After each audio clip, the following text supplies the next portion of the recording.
changes around us.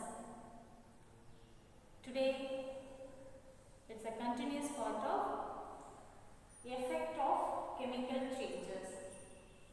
Effect of chemical changes. In last class, we have studied about factors determining the chemical changes. Now, let us see about effects of chemical changes. We know that every chemical reactions requires a specific conditions.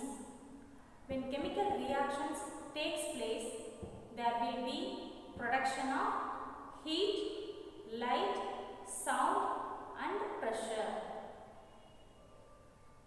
Once again, when chemical reactions takes place, there will be production of heat, light, sound, pressure. Heat, light, sound and pressure.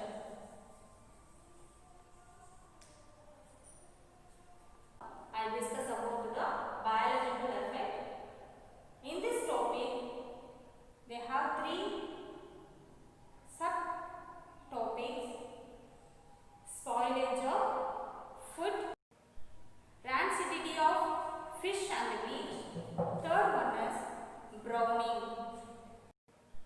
Rancidity of fish and meat. Third one is browning. I discuss about the biological effects of spoilage of food. Second one, rancidity of fish and meat. Third one is browning. In biological effects, the first one, spoilage of food and vegetables.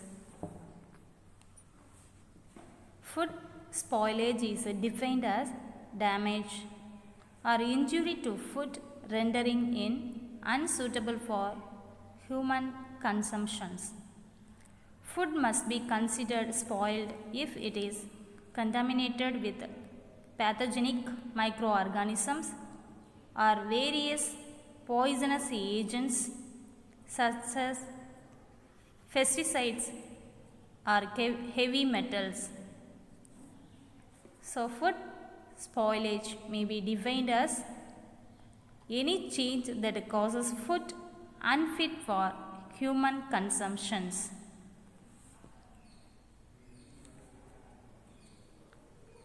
The chemical reactions catalyzed by the enzymes result in the degradation of food quality in the form of development of bad taste and odor and loss of nutrients.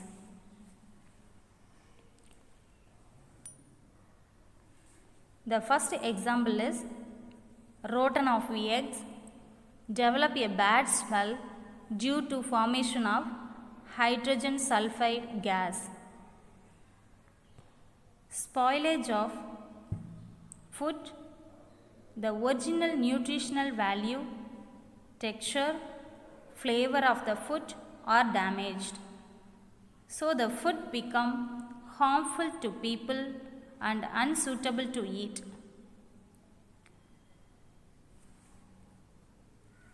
How to prevent the food spoilage? Use thermometers in your refrigerators or freezers. Second point, remove expired or spoilage food. Third one, store food in the right parts of your refrigerator. Fourth one is prevent mold growth in the refrigerator. Then fifth one, prevent freezer. Sixth one is to separate some foods to prevent spoilage. These are the points about to prevent the food spoilage. Next, application of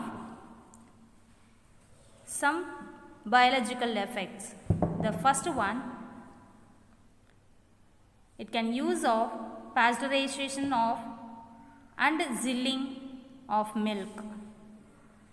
Second one is lowering of water as activity and low temperature storage.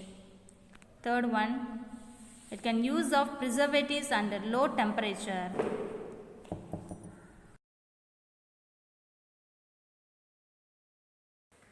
Next one, rancidity.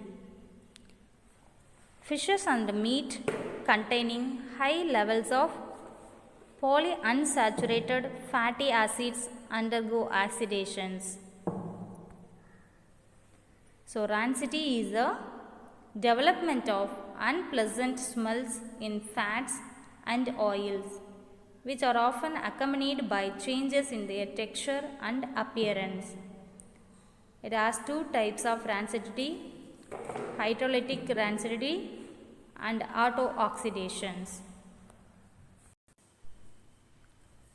Rancidity is a very gentle term, and in its most gentle meaning, it refers to the spoilage of a food in such a way that it becomes undesirable for consumption.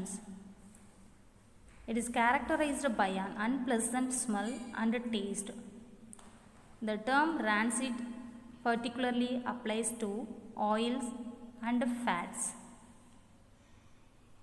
When food scientists talk about rancidity, they are often talking about a specific type of rancidity involving oxygen damage to food, and this type of rancidity is called oxidative rancidity.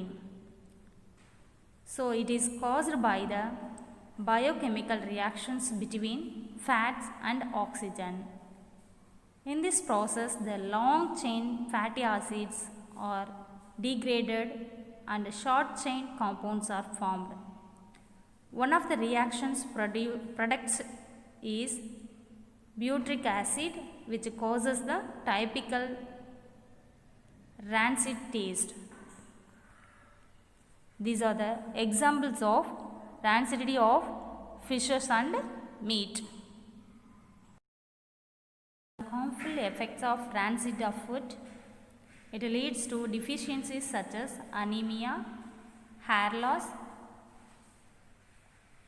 Second one, kidney and heart diseases.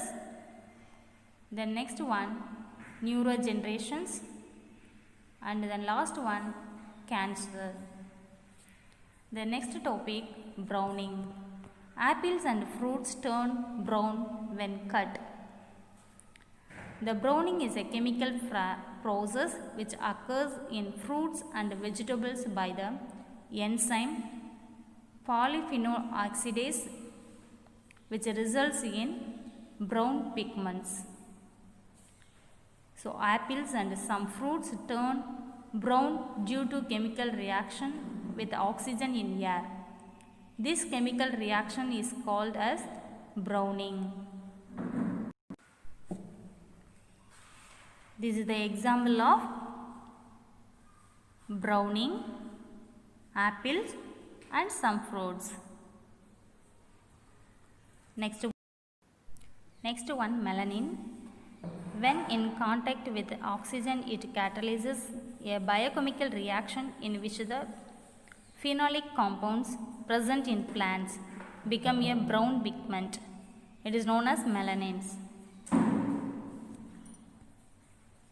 These are the advantages of browning. It is known that the final product, melanin, has antimicrobial properties which prevents any infection and inflammable to the plants or fruits. Melanin also has antibacterial, antioxidant and anti-cancer properties. Third one, enzymatic browning in some food is beneficial because it increases color and flavor, like in cocoa, tea, coffee and burners. I hope all are understood today's topic. Thank you for listening, students.